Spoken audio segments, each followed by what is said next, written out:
How do you handle embarrassment? It's quite simple for me because I've been an embarrassment to my family for a long time. So I'm used to it. Failure, embarrassment, these things don't bother me at all. In fact, that's why I like doing Loveline, because people call up feeling so hurt and upset, and I keep telling them rejection is a lovely thing.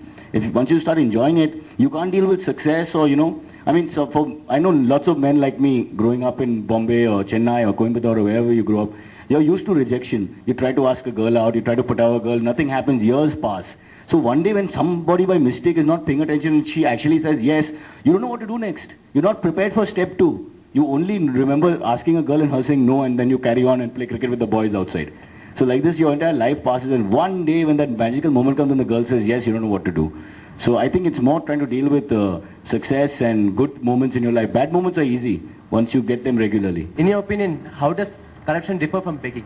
And which do you accept or approve of? And will you pay money to beggars? Yeah, I have no problem with paying money to beggars. Beggars do make, I'll speak of Bombay because I've not studied the beggars all over India well enough. But I might have to after this job ends. But in Bombay, they make a decent living. They actually make, some of them make a lot of money. It's like a mafia. They send the kids out. Sometimes they'll send a kid with a puppy. Things like that. They know who to target, foreigners, young kids, girls, mothers. They see who's softer, so to speak. But they make a lot of money and it's shared. So it's not completely what you think it is. Of course, at the end of the day, they are beggars. They don't have great clothes. So I have no problem giving money. If you have 1 or 2 rupees lying around, you're not going to use. I don't see it as a bad thing. But corruption and begging, the difference I think is corruption is an art form in India. We have perfected it. It's something, we are a role model for societies in the West and anything to follow. And it's so funny that corruption all along we thought was only government and bureaucrats. But now as the press is getting a little more intelligent and able to tell, the Tehelka scams and what have you, it's politics, it's businesses, it's import-export houses, you name it.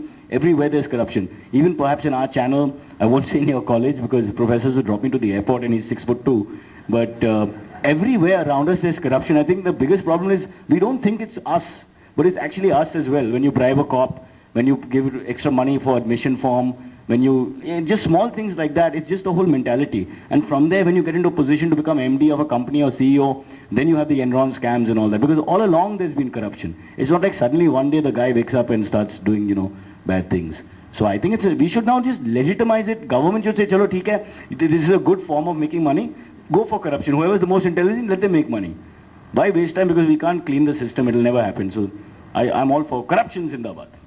Assuming that you are the Speaker of the Parliament, suddenly the opposition and ruling party members indulge in violence by throwing chairs, mics, etc. What would you do? Are you talking about that UP assembly a couple of years back? I think that should have been made into a feature film with a few songs in the middle, one rape sequence and one fight at the end.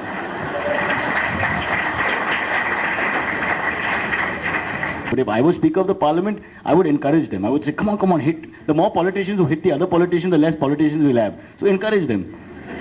As long as they don't hit the public, why should we bother? Your opinion about Sonia Gandhi becoming the Prime Minister? Actually I was thinking about that. Initially I was against it and all, we're born in India and all that. But now I'm thinking, again, it'll be what a great lesson. In the world, can somebody else lead the country, without it being a war where you conquer the country. What a message for democracy that somebody comes here, by choice becomes a citizen and then becomes a leader. Think of it that way. We are not born Indians. I mean, we are born Indians. We're not given a choice to be Indians. But here's someone who chose to be an Indian. I think that's like a higher form of citizenship. It's like you want consciously to be in this country. How do you maintain consistency in your performance? Now you'll have to ask my wife that. No, consistency in your performance.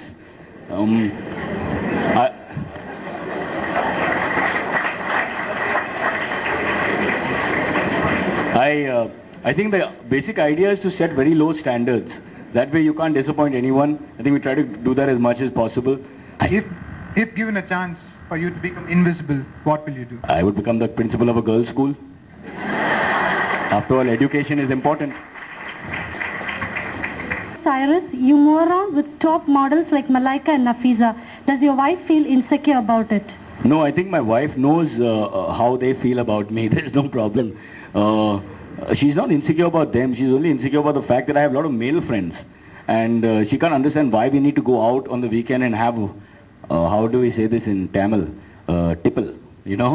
That really irritates her. But that's a habit from college where on Friday or Saturday we all go out and have a few drinks. So I think that's the one area where my wife is upset. But not she knows these women have good taste. They won't waste their time with someone like me.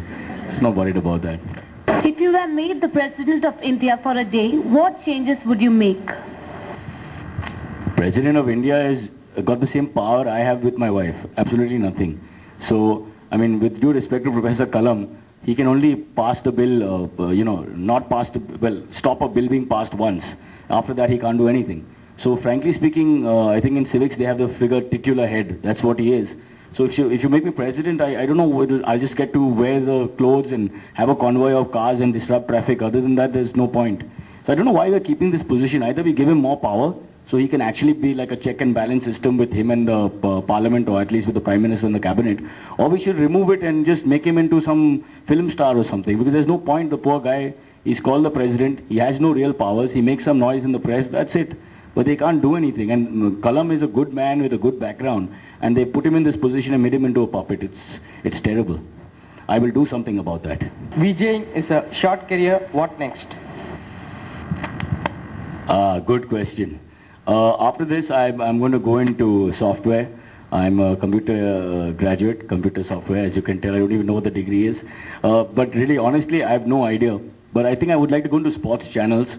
I've spoken to some sports channels. I'm very fond of sports, so hopefully something will work out there. But if nothing else, Professor Ramchandran has assured me that they don't have a watchman. And if I can provide my own uniform, he's willing to take me in boarding and lodging. And once a week, he'll allow me into the premises also. So I'm very grateful for that. How long and what it took for you to stand as Cyrus the VJ? How long? I don't know. I'll have to calculate. I don't remember. But I was just looking for work in TV and theatre and or whatever there was at that time. And luckily, after talking to the right people and using the right pull and pulling the right strings, we managed to get the job. But it wasn't like a struggle. I wish I could tell you I struggled and I spent 10 years on the pavement and I didn't eat food, but nothing like that. But in my biography, I will write all that. So if you buy the book, please forget that I've told you the truth now. No struggle at all. But in the book, I must write about that. Otherwise, you can't sell the book. I've been told you must include a struggle. So I'll put it there. If you want, I'll put in that I came to Coimbatore looking for work and Professor Ramchandran did not help me. Then I went back and became a VJ, and then he called me back and gave me a prize 20 years later. I think that'll be nice for the book. It's okay with you, Professor? Huh? You'll get credit. Which is the craziest incident you ever faced in Bakra?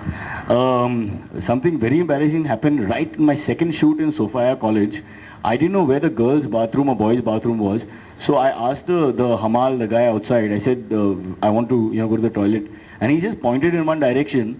I went into the toilet. And if you think you're going into a toilet, you don't look around. Huh? You just go. So I went in, I entered, maybe my head was down. I entered and there were like 3-4 women in that toilet and they're all screaming. Okay, one was like undergoing some massive operation. And one was just washing up.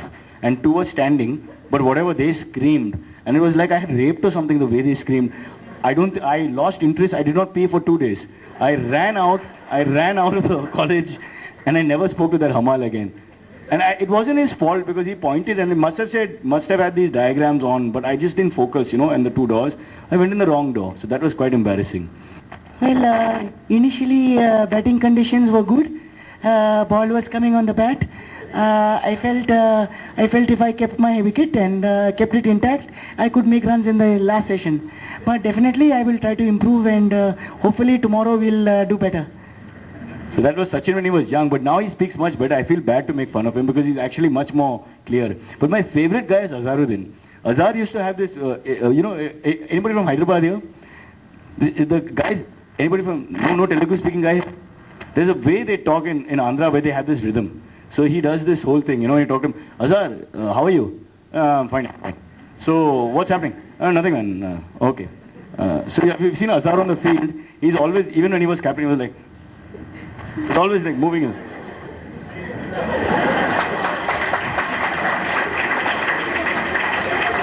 So you can't tell if he's saying yes or no at any point. He's saying both, all the time.